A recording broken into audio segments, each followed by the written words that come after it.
क्या हुआ जब 20 वर्षीय ये लड़का भगवान से मिलकर पुनः लौटा पृथ्वीलोक और वापस आकर उसने परमात्मा का जो सच बताया वो आपके भी रोंगटे खड़े कर देगा। दरअसल यह घटना है राजस्थान की राजधानी जयपुर की।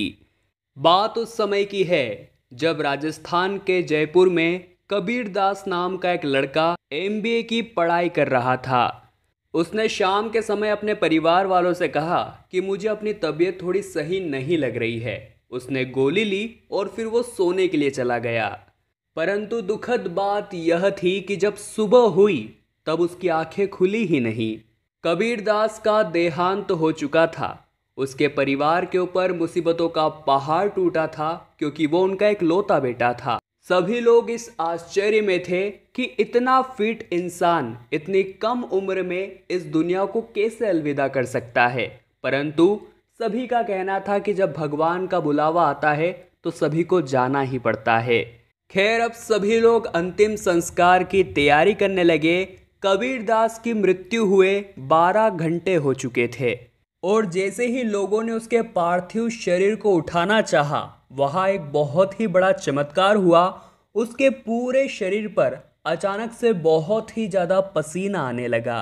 वो कोई भी मूवमेंट नहीं कर रहा था, परंतु फिर भी उसके पूरे शरीर पर पसीना ही पसीना आ रहा था। वहाँ खड़े हुए लोग ये समझ नहीं पा रहे थे आखिर ऐसा हो क्यों रहा है।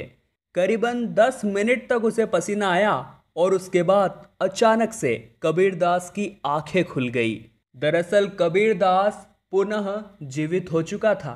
ये चमत्कार देखकर सभी लोग हैरतअंगेज रह गए। उनके परिवार वाले खुशी से फूला न समा रहे थे, परंतु कहानी अभी भी खत्म नहीं हुई थी, क्योंकि जीवित होने के बाद कबीरदास ने मरणोपरांत अपनी आत्मा की जो यात्रा सभी को बताई वो बहुत ही ज़्यादा चौंकाने वाली थी। उसने कहा कि पिछली रात को अचानक से मेरी आंखें बंद हो गई और मैं मर गया था, और जब मेरी आंखें खुली तब चारों ओर सुनहरा सुनहरा प्रकाश था। परमात्मा ने मुझे आवाज़ लगाई कि चलो बेटा, अब तुम्हारा समय आ गया है, और मैं उनके पीछे पीछे जाने लगा। उसके बाद हमने जाने अनजाने कई लोगों को पार करा। बीच बीच रास्ते में हमें कई अप्सराएं नाचती हुई दिखती थी, तो कहीं कहीं पर बहुत विशाल और भयंकर राक्षसियां हमको हानि पहुंचाने का प्रयास करती थी। परंतु परमात्मा ने हमें एक मंत्र दिया था जिसका जप करते ही सभी भूत पिशाच हमसे दूर भाग जाते थे। हमारी निरंतर यात्रा चली जा रही थी और अंत में हम एक ऐसी जगह पहुँचे जहाँ हमारे सामने 3 द्वार थे, जिसमें एक द्वार दाईं ओर था, एक द्वार बाईं ओर था और एक द्वार सीधे जा रहा था। जो बाईं ओर का द्वार था वहीं पर धर्मराज के द्वारा हमारे पापों का हिसाब किया जाने वाला था। हमें उसी मार्ग पर ले जाया गया, और जब मैं धर्मराज के सामने पहुंचा तब उन्होंने चित्रगुप्त को मेरे कर्मों का लेखा जोखा रखने के लिए कहा। तब उन्होंने यह पाया कि ये तो वो इंसान है ही नहीं जिसको यहाँ पर उपस्थित होना था, क्योंकि अभी भी मेरा समय नहीं आया था और मैं गलती से उस जगह लाया गया था।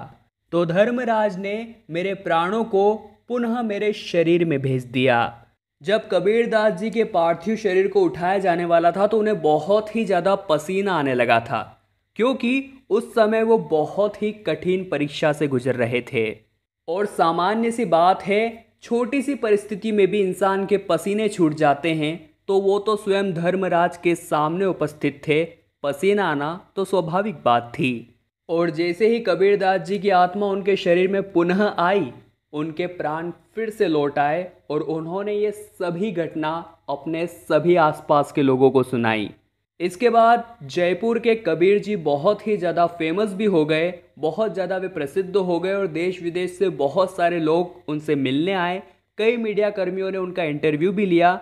तो दोस्तों, अब आप बताइए, कबीरदास जी ने मरणोपरांत आत्मा की यात्रा के बारे में जो जिक्र किया, क्या वो सच है? क्या ऐसा हो सकता है? आपके इसके बारे में क्या विचार है? नीचे कमेंट बॉक्स में ज़रूर बताइएगा। साथ ही में अगर आपको हमारी यह वीडियो पसंद आई हो तो लाइक करिएगा ज़रूर। साथ ही चैनल को सब्सक्राइब करके बेल आइकन को प्रेस करना ना भूलें। अभी के लिए हम लेते हैं आपसे अलविदा। बहुत बहुत धन्यवाद।